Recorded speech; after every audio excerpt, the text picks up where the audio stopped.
राधे राधे, जय श्री कृष्णा। मैं सीमा सिंह बड़ों को चरण स्पर्श, छोटों को प्यार और बराबर वालों को नमस्कार करती हूँ। आज हम सावन मास के महात्म्य का 12वां अध्याय सुनेंगे। इस अध्याय में हम कौन सी कथा का श्रवण करेंगे, सबसे पहले हम वो जान लेते हैं। सावन मास के इस अध्याय में हम सावन मास के स्वर्ण गौरी व्रत का विधान जानेंगे, साथ ही स्वर्ण गौरी व्रत की कथा को सुनेंगे। साथ ही इस अध्याय में भगवान महादेव के वैश्यनाथ अवतार वाली कथा को सुनेंगे और भगवान महादेव के द्विजेश्वर अवतार वाली कथा को सुनेंगे और अंत में देवों के देव महादेव जी की आरती सुनेंगे। आइए सबसे पहले हम सावन मास का 12वां अध्याय सुनते हैं। जय हो देवों के देव महादेव जी की जय। भगवान महादेव ने सनत कुमार से कहा कि हे ब्रह्मपुत्र, अब तुम सावन मास के शुक्ल पक्ष की तृतीया तिथि का महात्म्य सुनो। इस तिथि पर स्वर्ण गौरी व्रत करने का विधान है। इस दिन प्रातःकाल जल्दी उठकर स्नान आदि से निवृत्त होकर षोडशो उपचार विधि से शिव पार्वती का पूजन करें, अर्थात मेरा और पार्वती का पूजन करें। उसके बाद ये प्रार्थना करें कि हे देव अधिदेव, कृपया मेरी इस पूजा को स्वीकार करें तथा पार्वती जी को प्रसन्न करने के लिए 16 श्रेष्ठ ब्राह्मणों को बायना दें। इसके बाद चावल के आटे के मिष्ठान टोकरी में रखकर 16 वस्त्र सहित 16 सुहागिन ब्राह्मणियों को अलंकार सहित व 16 सधवा ब्राह्मण पत्नियों को यह कहें कि पतिव्रता इन सधवाओं के निमित्त मैं देता हूँ, आप इसे ग्रहण करें। इस प्रकार 16, 8, 4 अथवा 1 साल के बाद इस व्रत का उद्यापन, इस प्रकार 16 महीने, 8 महीने, 4 महीने या फिर 1 बरस तक इस व्रत को करें। उसके बाद व्रत का उद्यापन करें। पूजन करने के बाद कथा कहानियों को सुने और कथा कहानी सुनने वाले का पूजन करें और उन्हें दक्षिणा के रुपए देवें। महादेव जी आगे बोले कि हे सनत कुमार, इस व्रत को पहले किस किस ने किया और इस व्रत का क्या महात्म्य है वह भी तुम मुझसे सुनो। हे सनत कुमार, मैं तुम्हें इस व्रत की विधि और उद्यापन भी बताऊंगा। भगवान महादेव ने आगे उत्तर दिया कि यह स्वर्ण गौरी व्रत मनुष्यों को मन वांछित फल को देने वाली है। हे सनत कुमार, इस संबंध में एक पौराणिक कथा इस प्रकार है।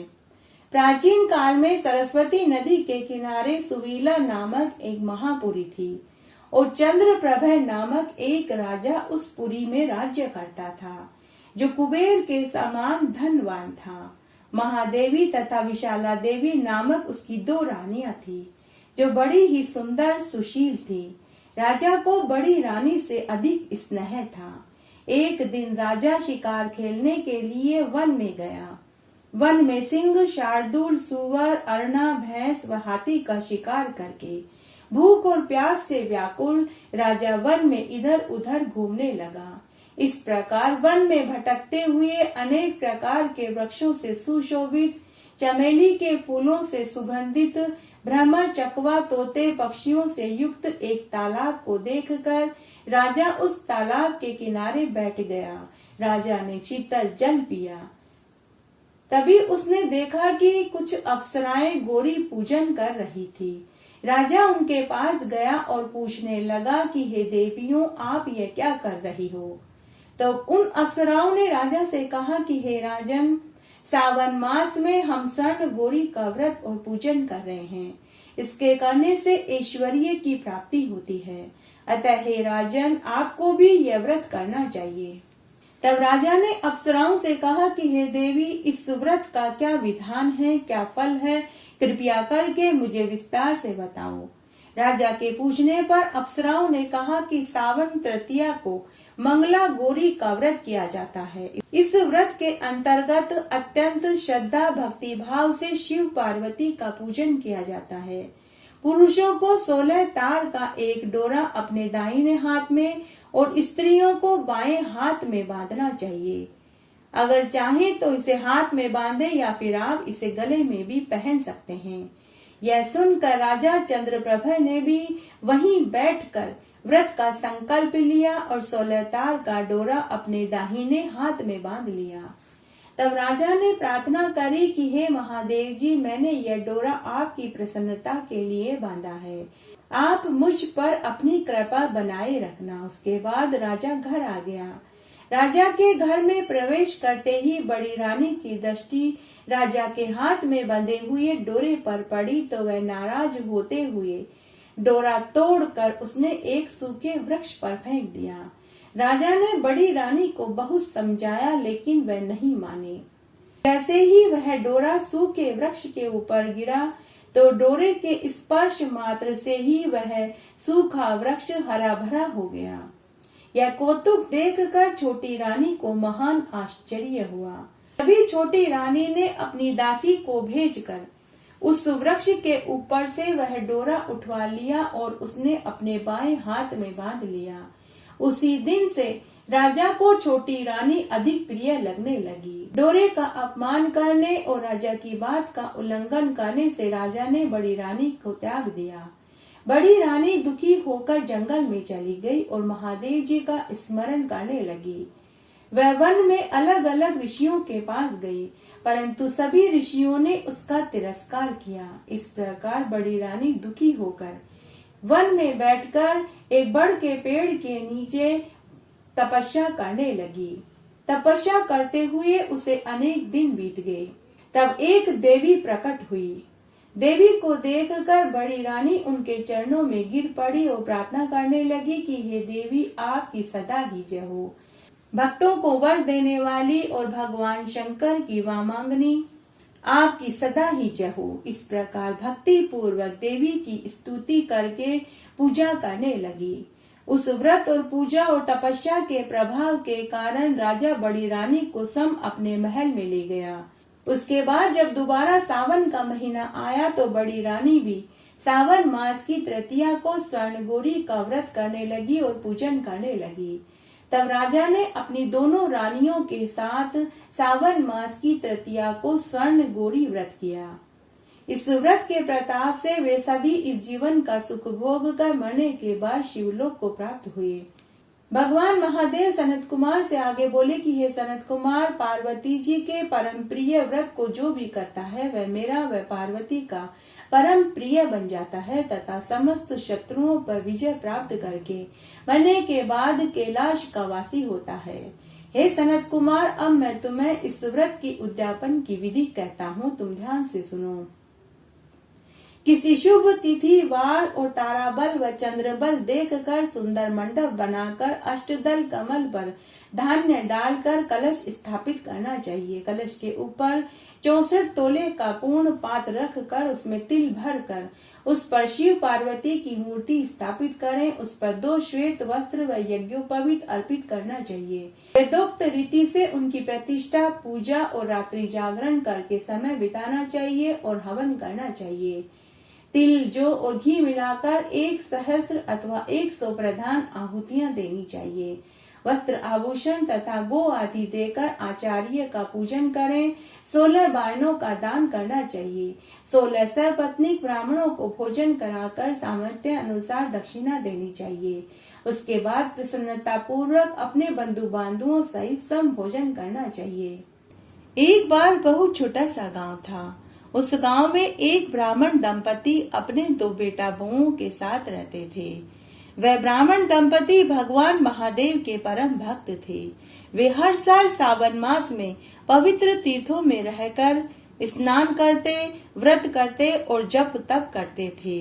तब एक बार की बात है, वे दोनों ब्राह्मण दंपति के मन में आया कि अब की बार सावन में काशी में जाकर पूरे महीने स्नान, व्रत, जप तप किया जाए। लेकिन होनी को कुछ और ही मंजूर था। वह ब्राह्मण एक बीमारी में अचानक चल बसा। उसके मन की बात उसके मन में ही रह गई। उसके कुछ समय बाद उस ब्राह्मणी ने भी बिस्तर पकड़ लिया। ब्राह्मणी का अंत समय आ गया, लेकिन बहुत पुण्य, धर्म, दान करने पर भी उसके प्राण नहीं निकल रहे थे। तब उसके बेटा बहुओं को बहुत चिंता सताई। तब बड़े पुत्र ने अपनी माता से पूछा कि हे माते, क्या कोई दान पुण्य व्रत उपवास शेष रह गया है जो आपको अंत समय में इतनी पीड़ा उठानी पड़ रही है? अगर आपके मन में कोई बात है या कोई दान पुण्य करना शेष रह गया है तो आप हमें बताइए, हम जरूर करेंगे।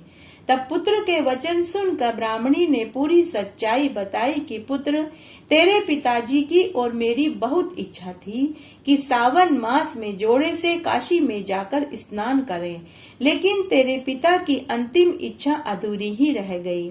पुत्र, यदि मेरे मरने के बाद मेरी अस्थियों को तुम गंगा में प्रवाहित करने का वचन दो तो मेरे प्राण सुख से निकल जाएंगे। तब उस ब्राह्मणी के बड़े पुत्र ने अपनी माँ को वचन दिया कि माँ, तुम जैसा चाहती हो वैसा ही होगा।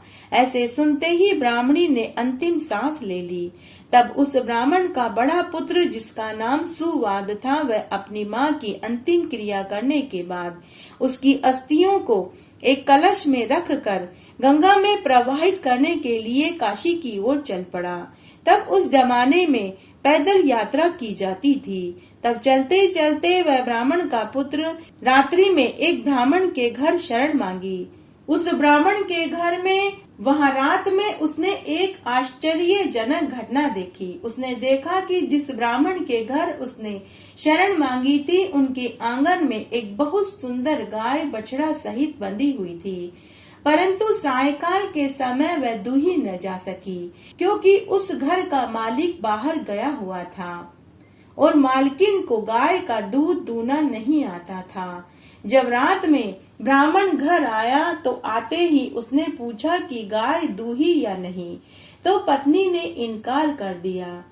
तब घर के मालिक ने अपनी पत्नी से कहा कि शीघ्र बर्तन लाकर के दो और बछड़े को खोल दो, मैं गाय को अभी दूता हूँ। तब उस ब्राह्मण की स्त्री ने दूध का बर्तन अपने पति को पकड़ाया और बछड़ा खोल दिया। जैसे ही बछड़ा गाय का दूध पीने लगा तो गाय दुहाने लगी। ब्राह्मण ने पुनः बछड़ा खूंटे से बांध दिया और फिर वह गाय को दूहने लगा, लेकिन भूख से व्याकुल बछड़े ने उछल कूद मचा दी, जिससे ब्राह्मण का पैर कुचल गया, साथ ही दूध का बर्तन में से दूध भी ढुल गया। इससे ब्राह्मण को बहुत क्रोध आया। उसने डंडे से बछड़े की बहुत पिटाई करी और क्रोध में आकर उसने बछड़े को गाय का दूध पीने के लिए भी नहीं छोड़ा। तब बछड़े को दूध पिलाने की प्रीति से गाय रुदन करने लगी। उस घर में अतिथि के रूप में ठहरे हुए उस ब्राह्मणी का पुत्र सुवाद यह सब कुछ देख रहा था। उस समय बछड़ा अपनी गाय माता को रोता देख कर बोला कि हे माते, तुम क्यों रोती हो, तुम्हें क्या दुख है? तो गाय बोली कि पुत्र, इस ब्राह्मण ने तुझे बहुत मारा और तुझे मेरा दूध पीने के लिए भी नहीं खोला, इससे मुझे बहुत पीड़ा हो रही है। तब वह बछड़ा अपनी माँ को समझाते हुए बोला कि माँ, हम अपने अपने कर्मों से बंधे हैं, प्रारब्ध तो भोगना ही पड़ता है। कोई किसी को दुख और सुख नहीं देता, यह तो अपने कर्मों का फल है जो हमें भोगना ही पड़ेगा। तब गाय अपने पुत्र के ज्ञान रूपी बातों को सुनकर बोली कि पुत्र, तू ठीक कहता है, हम सब अपने कर्मों के अधीन हैं, परंतु फिर भी पुत्र की माया में मैं बंधी बहुत पीड़ा उठा रही हूँ। पुत्र, जो पीड़ा इस ब्राह्मण ने आज तुझे दी है, वैसी ही पीड़ा जब तक मैं इस ब्राह्मण को नहीं दूंगी, मेरा मन शांत नहीं होगा। हे पुत्र, प्रातः काल मैं अपने सींगों से इसके पुत्र को इतना मारूंगी कि वह तत्काल मृत्यु को प्राप्त हो जाएगा। तब बछड़े ने कहा कि हे माते, तुम कदापि ऐसा मत करना, क्योंकि हे माते, हम पहले से ही अपने पूर्व जन्म के पापों को भोग रहे हैं। फिर तुम ब्राह्मण के पुत्र को मारकर ब्रह्महत्या की भागिन बन जाओगी। इसलिए हे माते, तुम ऐसा कभी मत करना।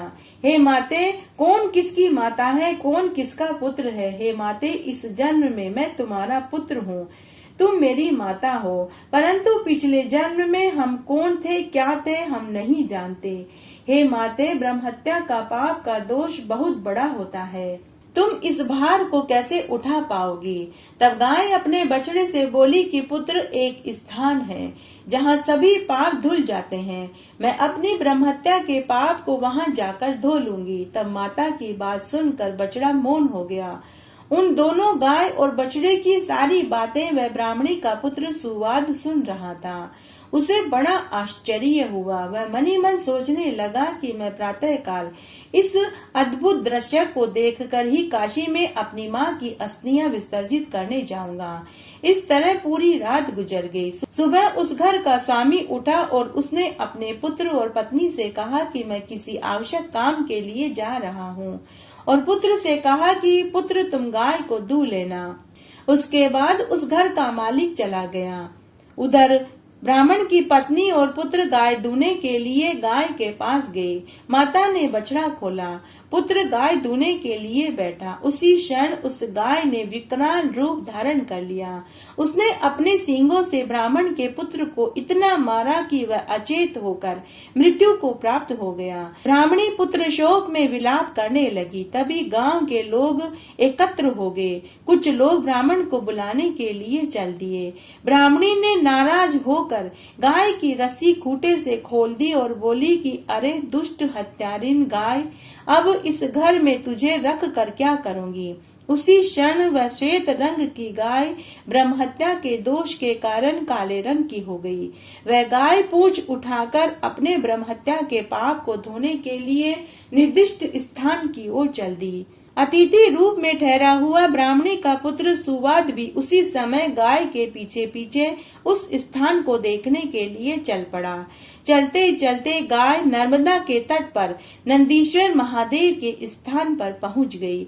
उसके बाद गाय ने नर्मदा के जल में 3 गोते लगाए तो उसके सारे पाप धुल गए। वह ब्रह्म हत्या के पाप के दोष से मुक्त हो गई और पुनः अपने पूर्ववत सफेद रूप में आ गई और वापस अपने मालिक के यहाँ पहुँच गई। तभी नर्मदा नदी में से एक सफेद वस्त्र पहने हुए एक सुंदर सी स्त्री निकली और सुवाद ब्राह्मण से बोली कि हे पुत्र, तुम्हारी माँ परलोक में मुक्ति के लिए प्रतीक्षा कर रही है। तुम अपनी माँ की अस्थियों को गंगा में बहाकर उसे मुक्ति प्रदान करो। ऐसा कहकर वह देवी अंतर्ध्यान हो गई। तब सुवाद ब्राह्मण ने पहले गंगा में स्नान किया, फिर अपनी माँ की अस्थियों को गंगा में प्रवाहित कर दिया। तभी उसकी माता ने दिव्य देह धारण कर ली और अपने पुत्र को सुख समृद्धि धन दाने का आशीर्वाद देकर स्वर्ग चली गई। भगवान महादेव के सावन मास में स्नान करने और व्रत करने से उस ब्राह्मणी को श्रेष्ठ गति प्राप्त हुई। जो कोई भी सावन मास में इस महात्म्य को सुनता है, पढ़ता है, सुनता है, वह इस संसार के समस्त सुखों को भोग कर मरने के बाद श्रेष्ठ गति को पाता है। आइए इस अध्याय में हम भगवान शिव के वैश्यनाथ अवतार वाली कथा का श्रवण करते हैं। नंदीश्वर बोले कि हे मुनिवर, पूर्व समय में नंदी ग्राम में महानंदा नाम की एक बड़ी रूपवती वेश्या थी जो शिव भक्त थी। वह बड़ी ही धनवान, ऐश्वर्य युक्त, आभूषणों से युक्त, हमेशा श्रृंगारित रहा करती थी। वह गान और विद्या में निपुण थी। इसे देखकर राजा और रानियां हर्षित हुआ करती थी। वह हमेशा महादेव जी के नाम की स्तुति किया करती थी। पार्वती सहित शंकर भगवान की पूजा करती, हमेशा रुद्राक्ष और विभूति धारण किया करती थी। वह सर्वदा शिव जी की पूजा कर उनका सुंदर यशोगान किया करती थी तथा एक बंदर और एक मुर्गे को रुद्राक्ष से भूषित कर हाथ की तालियों तथा गीतों से शिवजी के आगे नचाती थी। वह हमेशा शिवजी की भक्ति में रत रहती थी। शिखा में रुद्राक्ष बांध मुर्गा भी बंदर के साथ चतुर नाच नाचता था। उस नगर के सभी लोग उनके इस नृत्य को देखकर आनंदित होते थे। इस प्रकार शिवजी की भक्ति में रत महानंदा ने कितना ही समय व्यतीत कर दिया। एक दिन शंकर भगवान एक वेश्या का रूप धारण करके उसकी परीक्षा लेने के लिए आए। उनके हाथ में रतन जड़ित एक बड़ा ही सुंदर कंकण था। उसे देख महानंदा मुग्ध हो गई। वेश्या रूप शिवजी उसके मन के लालच को समझ गए। उन्होंने कहा, यदि तुम्हारा मन इस सोने के कंकण को लेने के लिए हो रहा है तो तुम ही इसको प्रसन्नता से धारण करो, परंतु यह कहो कि इसका मूल्य क्या दोगी। वेश्या ने कहा कि मैं तो एक व्यभिचारिणी वेश्या हूँ, पतिव्रता नहीं। व्यभिचार ही हमारे कुल का परम धर्म है, इसमें कुछ भी संदेह नहीं। यदि आप यह कंकण मुझे देंगे तो मैं 3 दिन और 3 रात आपकी स्त्री बनकर रहूंगी।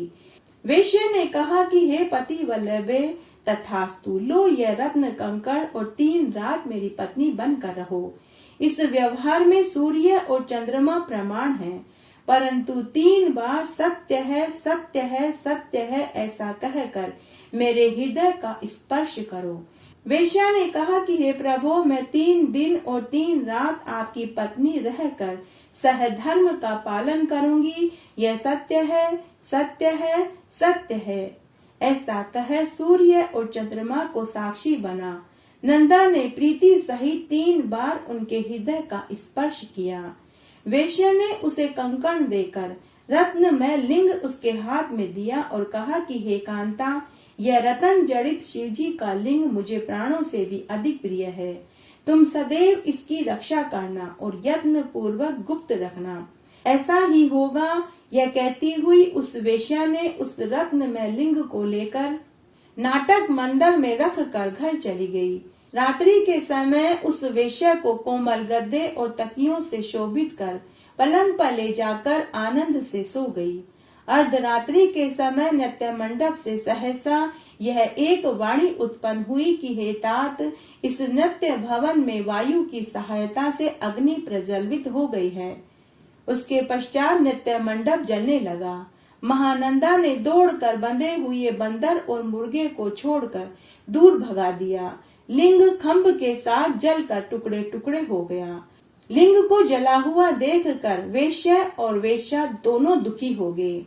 वेश्यानाथ तो अपने उस आत्मतुल्य लिंग को जला देख मरने के लिए उद्यत हो गया।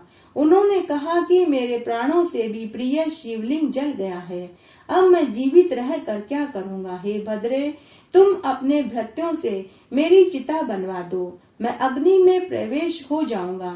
यदि ब्रह्मा विष्णु महेश भी आकर के मना करेंगे तो मैं नहीं मानूंगा। वेश्या ने अपने भृत्यों को आज्ञा दी और चिता बनवा दी। परम कौतुकी शिवजी अग्नि की परिक्रमा कर सब मनुष्यों के देखते देखते अग्नि में प्रवेश कर गई।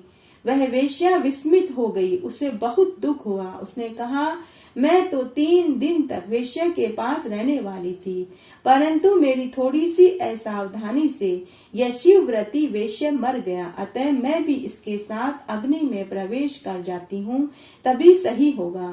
सत्य से ही परम गति होती है, सत्य ही स्वर्ग और अपवर्ग देने वाला है, सत्य में ही सब स्थित है। यह सुन लोगों ने उसे प्राण त्यागने के लिए मना करा, परंतु उसने सारा धन ब्राह्मणों को दान में दे दिया और स्वयं प्रज्वलित अग्नि में कूदने चली गई। उसी समय अपने चरणों में उसका मन लगा हुआ देखकर विश्वात्मा शिव ने प्रकट होकर उसको मना लिया। उस समय त्रिलोचन शिवजी चंद्रकला भूषण धारी, करोड़ों सूर्य और चंद्रमा के समान प्रकाश युक्त महानंदा वेश्या के समक्ष अपने दिव्य रूप में प्रकट हुए। उन कांतिमान शंकर को देखकर वह नंदा वेश्या स्तब्ध रह गई। अत्यंत भयभीत, विहल मना, कंपित, मूर्ख सी हुई नंदा वेश्या के नेत्रों से आंसुओं की धारा बहने लगी।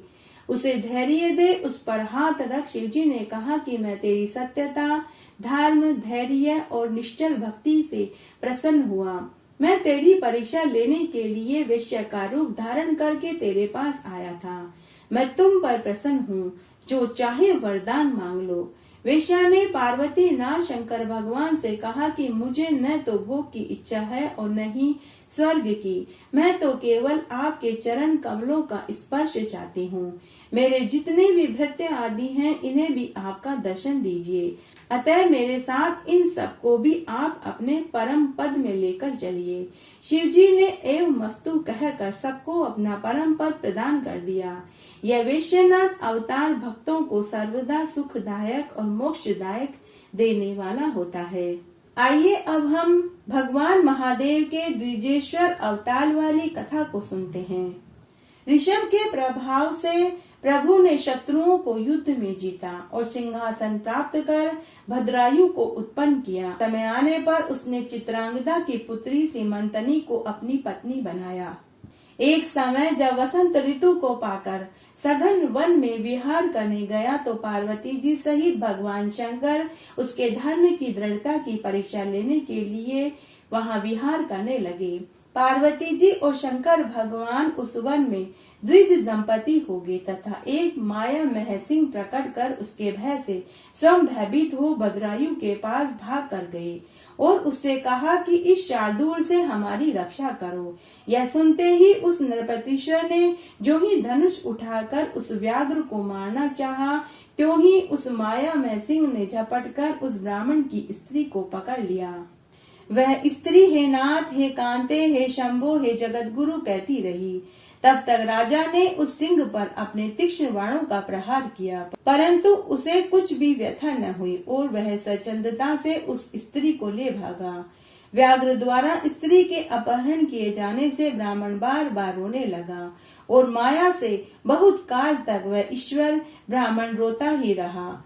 और राजा भद्रायु से बोला कि हे राजन, तुम्हारे बड़े बड़े आयुध कहाँ हैं? तुम्हारे पराक्रम का क्या फल है? क्या तुम जंगली जानवरों के घातों का निवारण करने में समर्थ नहीं हो? दुख से रक्षा करना क्षत्रियों का धर्म है। जब कुलोचित धर्म ही नष्ट हो गया है तो जीवित रहने से क्या प्रयोजन है? धर्मात्मा राजा लोग शरणागतों को अपने प्राणों और धन से रक्षा करते हैं और इसके बिना वे मृतक के समान हैं। जो दुखित की रक्षा नहीं करता, उसके जीवित रहने से उसका मरना श्रेष्ठ है।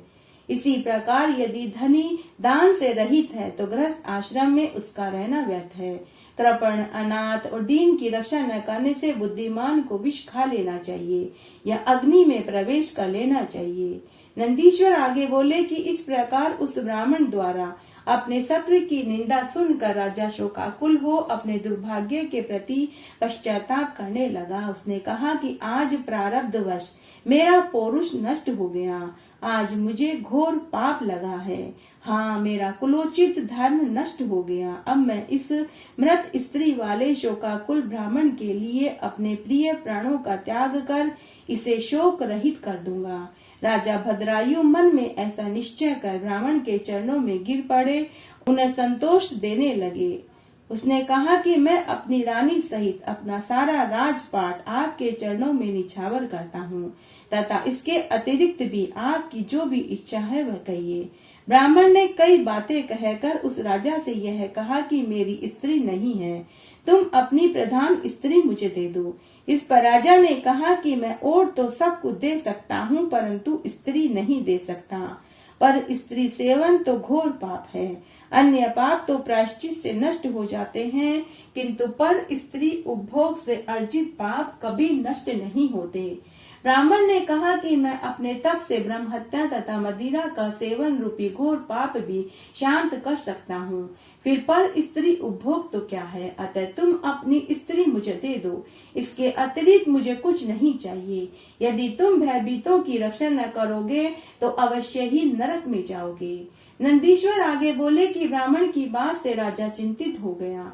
उसने निश्चय किया कि दीनों की रक्षा न करना बड़ा पाप है। इससे तो यही अच्छा है कि मैं स्त्री का दान कर दूं और पाप से मुक्त हो जाऊं। उसके पश्चात मैं शीघ्र ही अग्नि में प्रवेश कर जाऊंगा तो संसार में मेरी कीर्ति फैलेगी। ऐसा मन में निश्चय कर राजा ने अग्नि प्रज्वलित करवाई और हाथ में जल लेकर उस ब्राह्मण को बुलाकर अपनी पत्नी दान में दे दी। उसके पश्चात अग्नि की 3 प्रदक्षिणा कर एकाग्र हो शिव का ध्यान करने लगा। अपने चरणों का ध्यान लगाए अग्नि में प्रवेश करने वाले राजा की ऐसी वृत्ति देखकर द्विजेश्वर रूपधारी शिवजी से रहा नहीं गया। वे अपने 5 मुख, 3 नेत्र, पिनाक, चंद्रकला धारण किए मध्या काल के करोड़ों सूर्य के समान तेजस्वी स्वरूप में उसके सामने प्रकट हो गई। आकाश से फूलों की बरसात होने लगी, देवता बाजा बजाने लगे, अप्सराएं नाचने लगी। ब्रह्मा, विष्णु आदि देवता, इंद्र आदि नारद मुनि सभी उनकी स्तुति करने लगे। शक्ति को बढ़ाने वाला अपूर्व समारोह हुआ। शिवजी के दर्शन से भद्रायु गदगद होकर हाथ जोड़कर स्तुति करने लगा। उसकी स्तुति सुन पार्वती सही शंकर भगवान प्रसन्न होकर बोले कि मैं तुम्हारी भक्ति से प्रसन्न हुआ। तुम अपनी स्त्री सहित मुझसे वर मांगो, मैं तुम्हें इच्छित वर देने आया हूँ। मैं तुम्हारी परीक्षा ले रहा था। जिसे वह व्याघ्र उठाकर के ले गया है वह साक्षात पार्वती देवी थी तथा वह माया का व्याघ्र मैं ही था। तुम्हारे धैर्य की परीक्षा के लिए मैंने ही तुमसे पत्नी दान में मांगी थी। यह सुनकर भद्रायु राजा ने फिर महादेव जी को प्रणाम किया और बोला कि मैं सकुटुंब आपके चरणों की भक्ति चाहता हूँ। मेरे पिता वज्रबाहु विषयपत्नीक आपके भक्त हूँ। पद्माकर नामक वेश्या और उसके पुत्र ये सभी आपके निकटवासी हो। नंदीश्वर आगे बोले कि उसकी रानी सीमंतनी ने अपने पिता चित्रांगदा तथा माता के लिए भी ईश्वर की निकटता मांगी। भक्त वत्सल भगवान पार्वती पति ने उनको तथास्तु कहकर यथेष्ट वरदान दिया। उसके बाद वे वहां से अंतर्धान हो गए। महादेव जी के आशीर्वाद से भद्रायु राजा की सारी चिंताएं दूर हो गई।